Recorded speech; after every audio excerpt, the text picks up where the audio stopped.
master data refers to the core data necessary for operations in a commercial or industrial enterprise. It includes many different components that we all need to be aware of. It talks about individuals, about suppliers, about the transportation of goods and services, etc. And it also includes a lot of data privacy information, PI, such as personal names, personal information about companies, contact details, etc. In 2023, 88 companies in the United States filed for bankruptcy on the note that they felt their master data governance was not maintained throughout the life cycle of their supply chain. Some of those ones are huge companies that we all know, such as Virgin, such as Kodiak Biosciences, Ekron Pharmaceuticals, which I'm completely surprised at, and Diamond Sports Group. Each of them understood that there were implications from the front end of their data right the way through to when they actually supplied the core information. That leads to maintaining and making sure we know what accurate and up-to-date master data. How important is it? How crucial it is? You two are experts in that field, and I really welcome you to this session today. I just want to talk about those sort of implications and how they impact individuals, companies, and the supply chain overall. So one of the key questions that I want to tell you is a little funny story. I don't know if anybody's aware of it. Last week, I went to the garage and I forgot to pay my petrol bill, right? I literally walked off and didn't pay it. And I got a lovely phone call from another company because I hadn't changed my husband's name from the car ownership back over to me. Oh, you can imagine the disgruntlement I had at home because my master data was incorrect. And also I got a note from, of course, the car DVLA here in the United Kingdom to say I needed to do that. Otherwise, I was going to get a £4,000 fine. So it's relevant for everybody, not just for industries. So one of the things I wanted to talk about, first of all, is, in your view, what is the most recent trends or innovations in the provision of financial information or master data, etc., that we need to consistently provide, such as high-value data, analytics, indices, market surveillance? What are these today? Because I don't understand all of them. And how do they impact master data and really good strength from a supply chain perspective for the business? Thank you, Michelle. In terms of trends and innovation, what is the latest that's happening? Based on what we hear from customers is, I'm obviously speaking from financial crime perspective, organizations are really struggling to keep on top of financial crime prevention and maybe or financial crime compliance, maybe because of the reason that they have such complex relationships with a lot of third parties, a lot of customers. They're under tremendous pressure to innovate. So they are really keen on adopting technology. But actually, one of the biggest obstacles that we hear from customers in terms of adopting technology is the quality of their customer data, the quality of their third-party data, and so on. So that is really stopping them and holding them back from adopting new technology and really harnessing new technology out there. So from data management perspective, obviously having high quality, accurate, and complete information is in the heart of everything that a business will try to do. So everything from customer experience point of view, driving better customer experience, but also from detecting some suspicious behavior as well. Everything is data driven. So you can understand why it's a paramount and it's such a sort of high on the priority list of every business to try and improve their data management and have good quality data. So from that perspective, MDM is absolutely key. That's one aspect. But another one that we see, for the reason that I just explained, is that broader set of stakeholders are looking at master data management and what are the benefits of holding good information on third parties.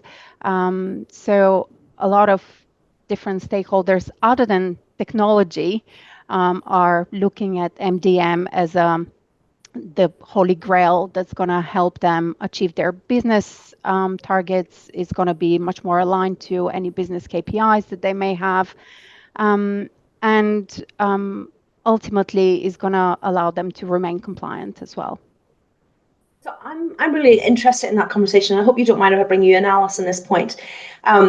Where do you see the master data and validation, financial verification, etc., beginning and ending within a business? Because one of the areas that I consistently see is it's validated right at the front end, but it's not then revalidated at the back end when truly, from an export and import of goods perspective, it's probably at its most, you want to make sure it's right at that point.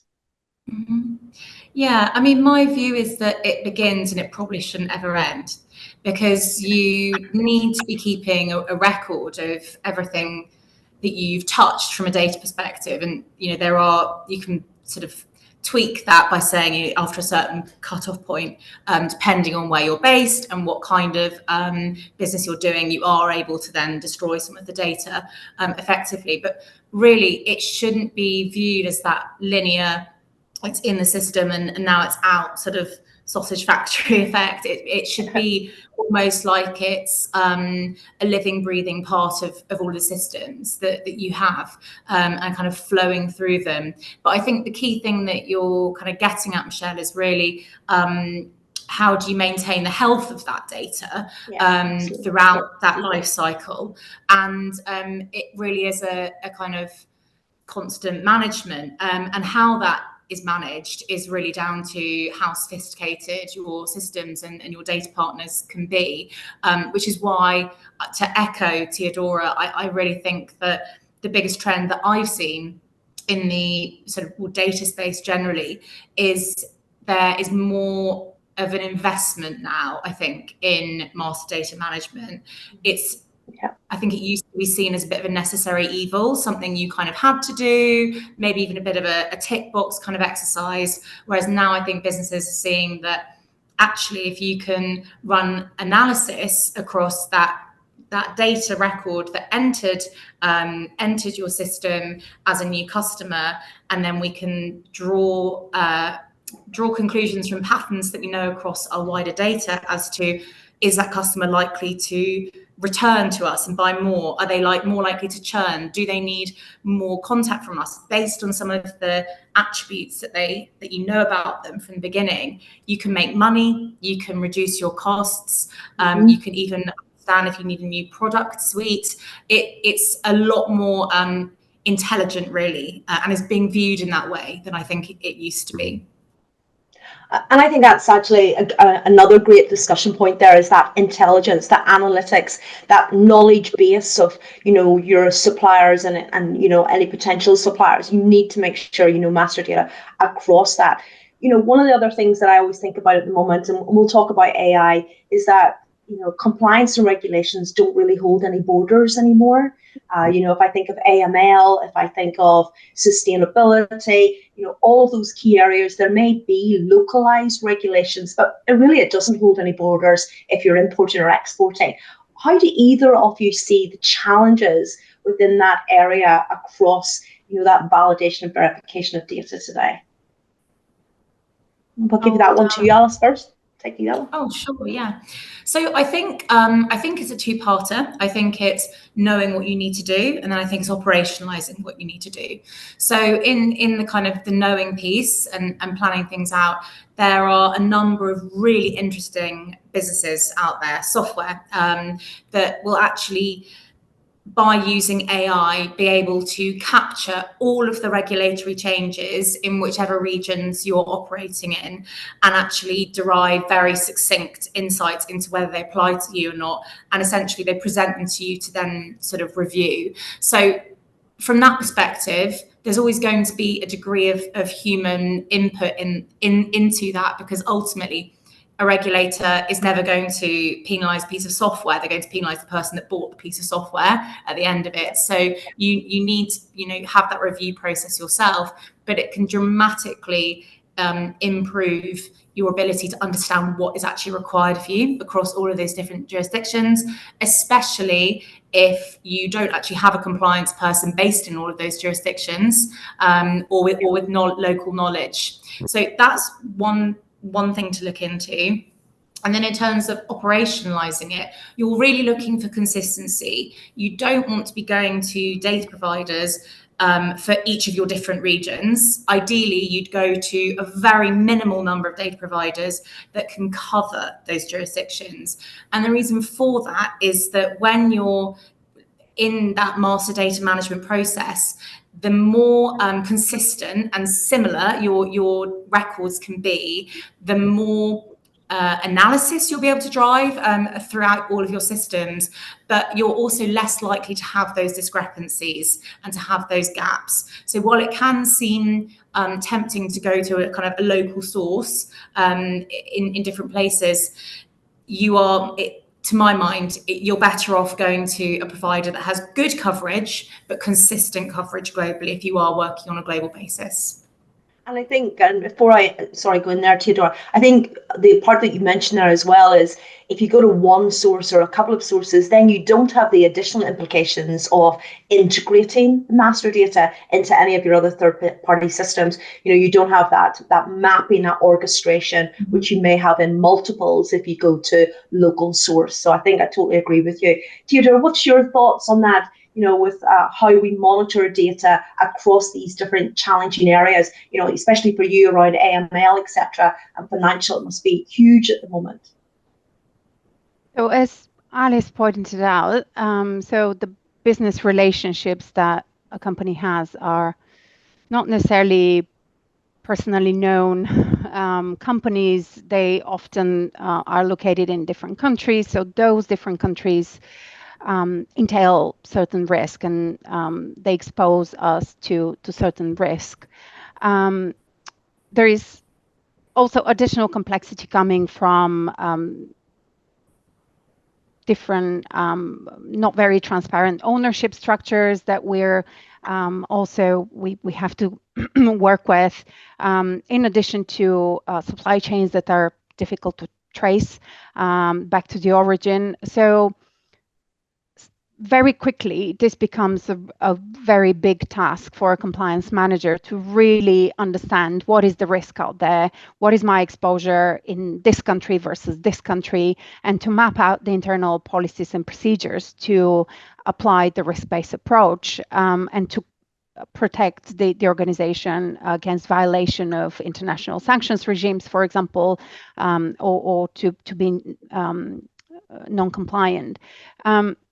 So the danger comes because all of the sort of key decisions that this compliance manager is going to do is based on data. So poor data, poor information will lead to decisions that are not well informed.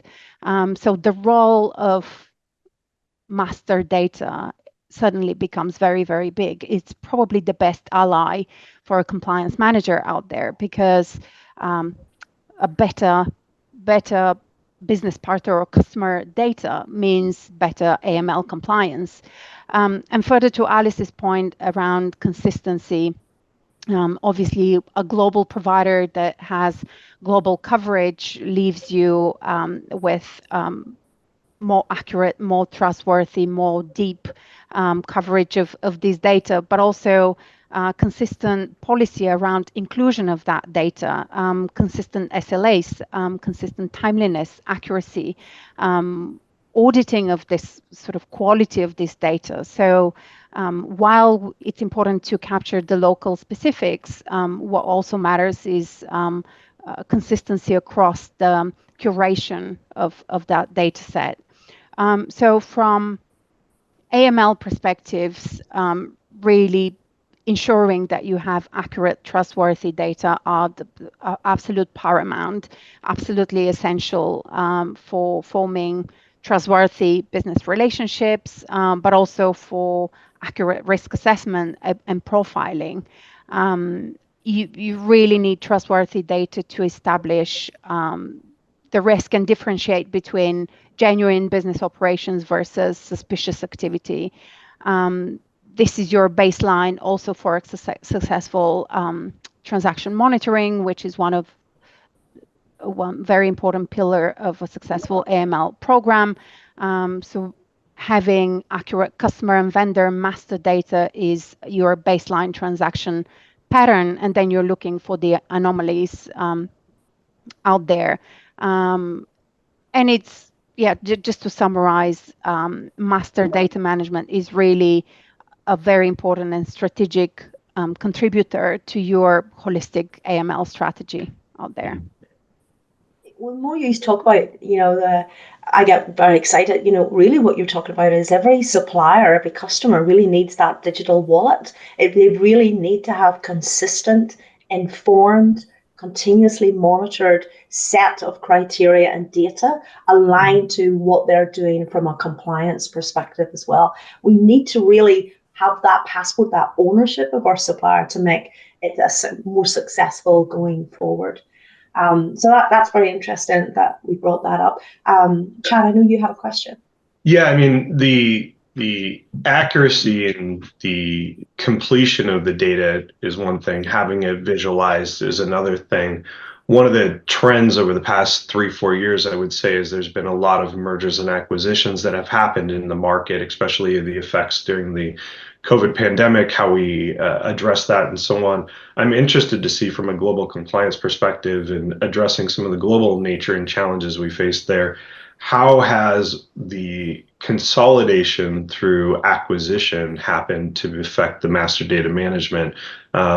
A lot of these compliance aspects, especially when you do merge or you purchase a company in a new region, there are new compliance aspects that come in, and they tend to operate in silos. They don't get merged into the master data management plan of the parent company. So I'm interested how you guys have approached that with companies, as it seems to be a very common trend as we face 2024 and cleaning up the post-merger and acquisition period that we just went through. Yeah, I totally agree. I think it is a very interesting development in the market. So at Dun & Bradstreet, we're quite lucky that we have something called a DUNS number. So the DUNS number is basically a unique identifier that it's 9 digits long, that we apply to every single record in our database, and we never reuse it and we never delete them. So what this means is that we actually have a very sophisticated way of understanding exactly what happens to different entities and where they sit within that hierarchy structure. So I'd say compliance and finance data is really the kind of absolute bedrock of what we do, really. We have lots of other data as well, or maybe I'm just biased because this is the area that I work in. But really the hierarchy data that we have is very impressive in terms of being able to identify those complex family structures, and something that we noticed a lot more of, especially in light of Ukraine and the increased sanction list that came from that scenario, is basically about finding the beneficial owners of whichever entity might be linked to the entity that you're looking at. So it's no longer enough to just look at the entity that might be coming through to you. You need to be looking at what other entities are linked to it, whether they've just been acquired, or even a partnership, or other different relationships we can show, alternative linkage, and then looking at the owners of those companies as well. So I think I would love to have the stats on this, but I wouldn't be surprised if over the last 3 years, the volume of records that are being searched in relation to the original will have increased, because of that need to look that bit more widely at the surroundings of that record. It's not looking at just that one supplier, it's right the way through. Theodore, how does that work from like London Stock Exchange and that type of market? Absolutely. From WorldCheck perspective, so WorldCheck is the risk intelligence that is helping banks and other corporates or regulated industries to really have efficient screening programs in terms of AML compliance and to conduct due diligence and be compliant with KYC regulation, among others. So from WorldCheck perspective, further to what Alice said, it's not about the record. It is about the record, but also what's hidden in the networks. And the risk is usually, for example, if you're dealing with high risk jurisdiction and a PEP, for example, this politically exposed person, they will most likely use their close associate or family member to disguise any illicit activity that they're doing and looking to launder money through the system, for example. So on the surface, you may be dealing with completely legitimate person, but unless you're able to detect that risk that's in the networks, you will be missing a true hit, which is obviously not a situation that you want to be into. So the risk in the networks and really that ability to unwrap the ownership structure as a very good priming of the screening program, and then doing the screening so that you have the full 360-degree view. That's absolutely important to do. Can I take that a step further, if you don't mind? Because we're talking about people now, so that in itself is a set of master data. From a data security and privacy perspective, there's more and more concerns about that today. How does these concerns around GDPR and CCPA and there's more every single day coming out, in the European market, how do they impact your industry from a data validation perspective, Theodora? So Michelle, it's a difficult question to answer, simply because of the conflict between KYC and GDPR, for example. So on one hand, regulators expect our customers to collect enough information in order to be able to conduct efficient client onboarding. But where is the minimum sort of information that you absolutely have to collect from a customer, and where do we go in the realm of nice to have? Because that nice to have really interferes with the people's privacy and their right not to be included, not to be to be forgotten as well. So it's really conflicting regulation, if I can say so, because it really is. Both pieces of regulations are not very prescriptive, so it's all risk-based, and it's companies are left to interpret this legislation as per their business model, where they operate, and so on. And end of last year, we saw different regulation events that happen, enactment of different decisions by the EU courts, which basically ruled out in favor of privacy laws. And that is a setback for fighting financial crime, for more transparency, for more openness and public-private partnerships. So it's an ongoing dialogue that we're closely monitoring because it impacts our customers so much. But again, going to the privacy aspect, it's very important to understand the classification of your internal, the information that you're sitting on for your customers or suppliers. Which data set contains personally identifiable information? Is your governance around this data fit for purpose? Do you have the right controls in place in terms of authentication, managing access to this information? What is the life cycle of this data? For how long you're able to retain that record, and when do you need to purge it and delete it? Who's the owner of that data? So all of these questions are important for compliance managers to manage. And Alice, from your perspective, how do you continuously audit that information? Because I'm sure you get that back, the changes in the data, when it changes, how often, how does it align to legislation? How are you managing that? Yeah, so I think again, it's about picking providers that will support your ability to do that. So from a D&B perspective, one of the most powerful things we offer, in my opinion, is the ability to monitor data. So whether or not you're a D&B customer or you are looking for different kinds of data sources, that monitoring piece is really important. And you also want to dig down a little bit into, if you are speaking to someone who say that they offer monitoring, into what does that actually mean? Is that a quarterly update? Is it an annual update?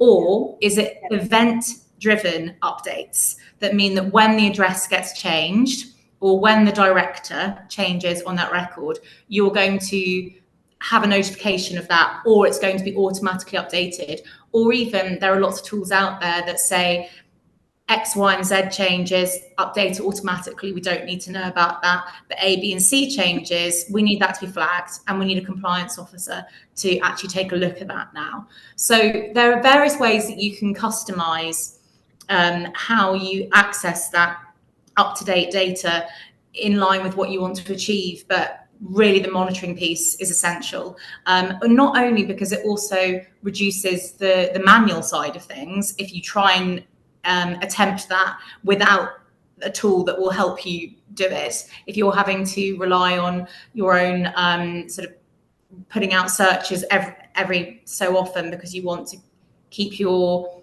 master data management or your data lake or however you store your data up to date, you're doing that yourself, it's going to be a headache. If you're relying on the customer to do it, the ones who won't want you to see the data won't do it. So it's really important to have a provider that can help you with the sort of event-driven updates to your systems. And I think it's good. It's getting those event updates, but I think it's extending upon that, and definitely a solution like ourselves could help with that, is then when do you decide who needs to do the approvals on that, that verification, that validation of that event that's actually occurred as well, which I think is extremely important. And again, from an audit perspective, it's managing those going forward as well. If I can add something to the monitoring piece, Michelle, as Alice and yourself rightly mentioned, that event-driven updates, but actually the expectations of the regulators nowadays have really gone way beyond that event-driven notification and sort of updates. So the expectation really is around real-time updates. Mm-hmm. So even in some cases, I've seen that 48 hours and 24 hours are not good enough. So really, companies are being squeezed in terms of these timeframes. When do they pick up the information for their customer, and when was, for example, an official watch list updated, so that when you marry the two together, actually you have up-to-date information about your client and your risk exposure. So event-driven, it may have been good a couple of years ago, but nowadays the expectation really is around real time. So a provider that's able to deliver these updates and tell you that Theodora Christova, who was a good person yesterday, is not a good person today. It's such a dynamic environment that really the provider that's going to give you this continuous monitoring and continuous updates, not only from data perspective, but obviously the technology that picks up the data and presents the data in the best possible way, is critical for. Yeah, I think your comment of presenting the information in the best possible way is key there. I think a lot of people will want instant information. I think in our personal lives, we're so used to receiving updates quickly. I think in the professional life, when we look at our supply base and those type of things, it can be overwhelming. Those notifications can come in real time, but do we have the team in place and the processes in place to take action on what that update is? Do we even know the effect of that update? And in 2024, that's a massive trend I see, is how is Gen AI going to come in and start to play in to help guide category managers and supplier managers on the back end to understand these flags coming in? How do I take action on this? Is there planning and remediation that I have to take into account on these type of flags? I think the information coming in real time starts to overwhelm people if they don't have that interpretation or planning on the back end. So event driven almost becomes more of a strategic play of present the information at the time you need it and don't overwhelm the end user. I think that was Google's design philosophy of you need the information when you need it. Otherwise, you're just overwhelmed by the amount of information that's coming out at you. So I'm hoping in 2024, I see a big trend of how AI and Gen AI will start to interpret this information and guide us to better action planning and those type of things in 2024. But it has been a big, heavy discussion point of I want the data as close to real time as possible, but then am I even going to be able to take action on that? So I think in our process, we try to be as guiding as possible of which suppliers need to see what information, how often do we need to call out, if it's specific information that's only updated quarterly or annually, it can be something that's event driven versus something that needs to be monitored on a 24-hour basis. So we try to walk through that analytical process with our customers and truly understand, but I think Gen AI is really going to advance us in how we respond to these type of flags coming in. So from both of your perspectives, where do you see AI and machine learning, AML, whatever you want to call it, transforming the landscape within your industries today? I'll go that for Alice.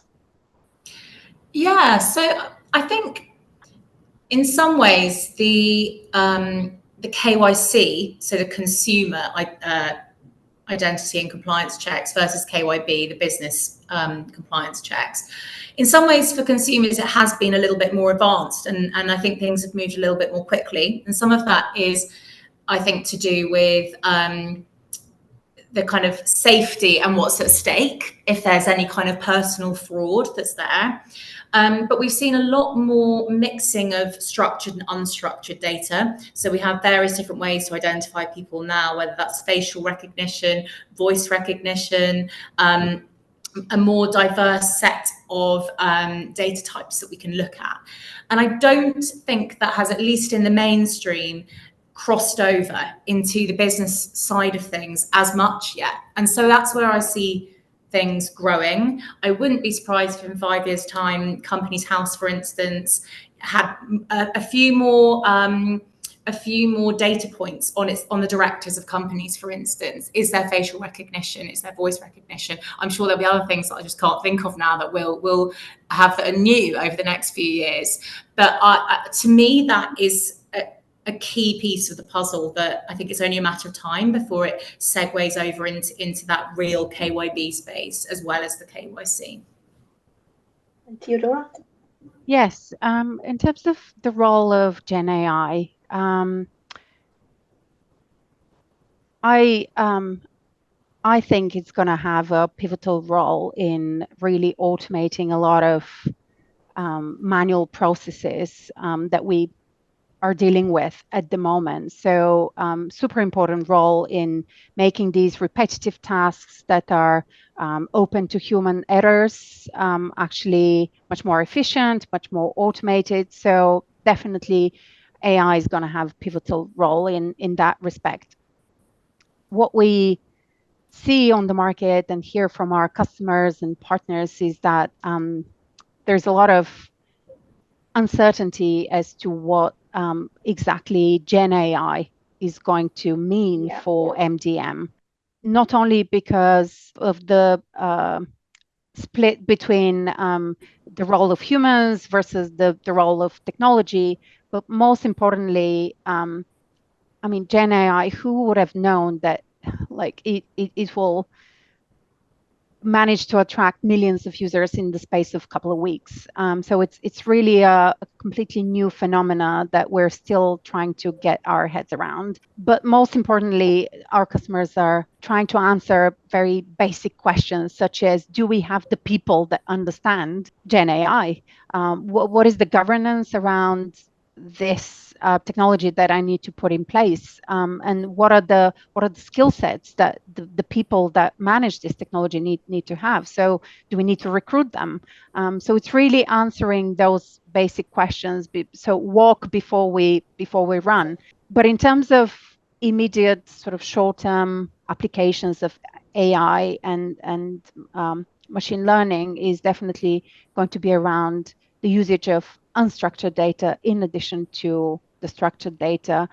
Further to Alice's point, really enriching what we already have as a main profile with additional information about insights, having that 360-degree view, much more augmented MDM, if you will, graphing the map around a person, what are their relationships, what is their behavior, and spotting the anomalies associated with that person. But most importantly, just to summarize for AI and Gen AI,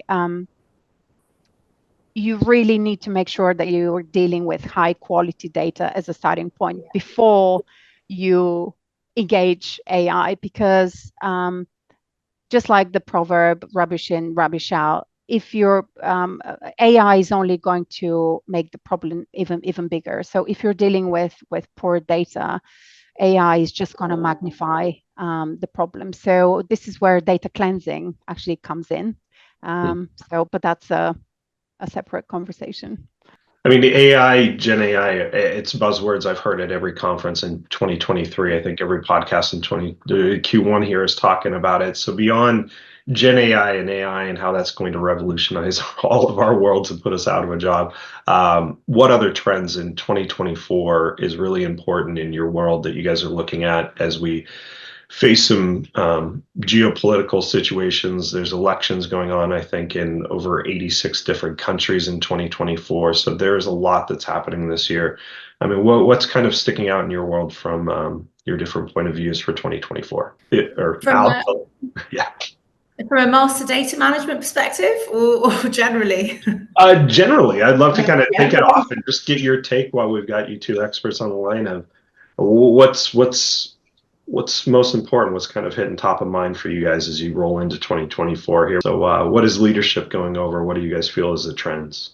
Yeah, so I guess it's actually quite linked to the topic of today's conversation, really. What we are trying to achieve at Dun & Bradstreet, and I don't think we're alone in this. I think this is really where a lot of businesses within the data space, within technology in general, are going, is this idea of more communication between tools. So what I mean by that is we used to have quite sort of one or two large software providers that did so many different things, an enormous amount of functionality all in one place. And we've transitioned over the last 10 to 15 years to a best of breed, where really we're picking tools because they're doing a really amazing thing really, really well. And they can do that because they're only doing that one thing or those couple of things. But what that means is that you are now seeing that businesses have absolutely huge numbers of tools that they're essentially using. So I think it's Okta ran a study a year or two ago that said that the average large company has 175 applications, and the smaller companies on average typically have about 73 applications, which is just enormous to try and manage. And the way that Dun & Bradstreet, I think, views the technology versus data kind of relationship, it's, to my mind, it's almost like a human body. It's like each of those pieces of software is like an organ that's doing something really important.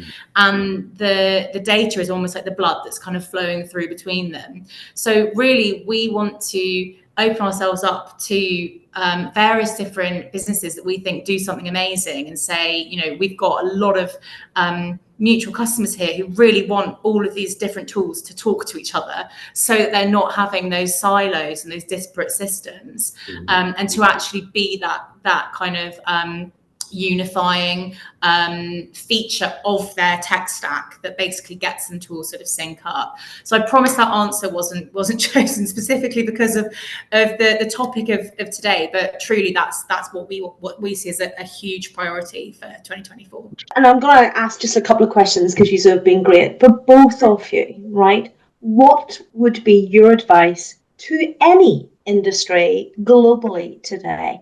What should they be doing from a master data provision, and how it impacts their end-to-end solution? I'll give that to Theodora first. Sure. Thank you, Michelle. So the advice to companies with respect to master data management. So number one, they need to establish together with the rest of their business what is the minimum standard that the company needs to adopt. So what is the minimum number of information and fields that they need to collect from customers, suppliers, and any third parties, because different organizations, different teams will have different interpretation of what's required.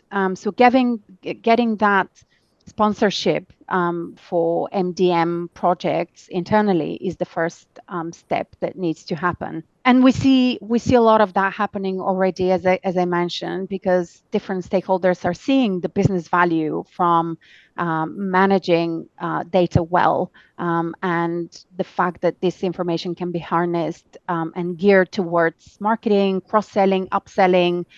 So really, data management is not seen anymore as a compliance issue or a technology issue, something that happens in the IT team from the back end.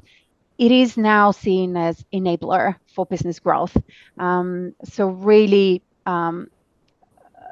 getting that consensus within a company is important, and treating data as a strategic asset of your business. That's very important.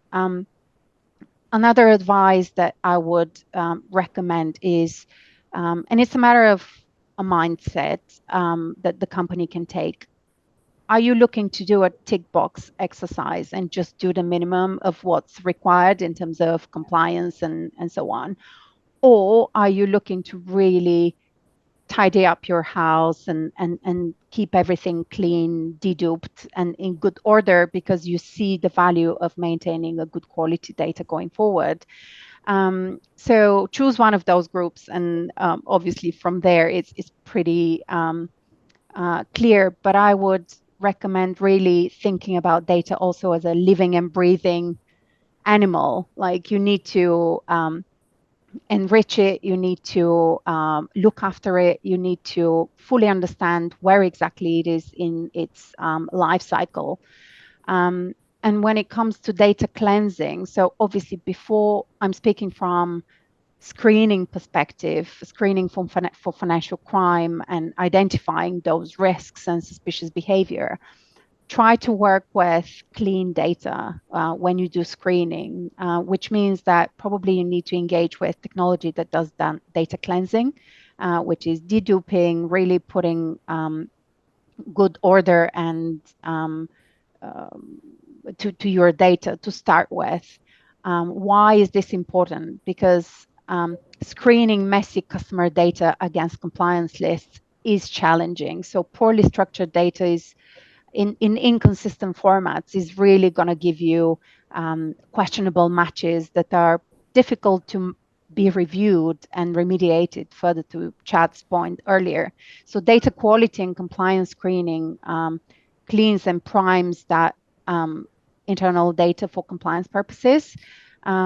And then it addresses problems such as duplicates, inconsistent formats, out of order character names, misplaced, and different name fields that are used. So that will reduce the number of false positives. It will create a lot of efficiency, and you can rest assured that you're not missing true hits, and you have really targeted compliance results. I mean, I'd really echo Theodora there.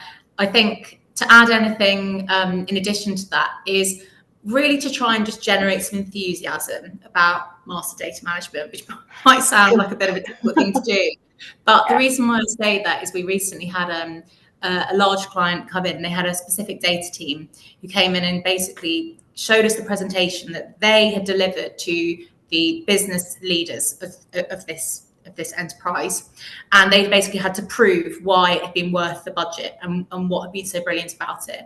And they had been so creative about how they presented back this data that it really was fascinating. It was everything through from the data used as a kind of type ahead to actually onboard that customer at the beginning. That meant that they had a much lower drop-off rate, so they actually converted more customers. There were things like, if a DUNS number couldn't be assigned to them, that meant it was a very new company. And then there were all sorts of statistics on actually they needed X, Y, and Z touch points afterwards, as opposed to some other touch points, all the way through to they calculated all of the manpower hours that they hadn't needed to spend on tidying this data up. So it was like a pretty generous annual salary per year, just on that feature alone. There are loads of things that you can do with it. So I think it's about being enthusiastic of being creative and not just seeing it as that tick box exercise. So I want to say thank you to both of you, because I definitely have learned an awful lot. I have one final question. If you saw me at the garage and I didn't pay my bill, would you have paid it for me? Of course, Michelle. Anytime. So I'm going to tell you one funny thing. My name isn't actually Michelle. So would you still pay it? Depends how big your car is and how much petrol it uses. But it's an interesting question. Look, ladies, I cannot appreciate it enough. Thank you so much. I've definitely learned an awful lot. I think it's really important to have this cooperation, this opportunity to talk together. Thank you. I really appreciate your time.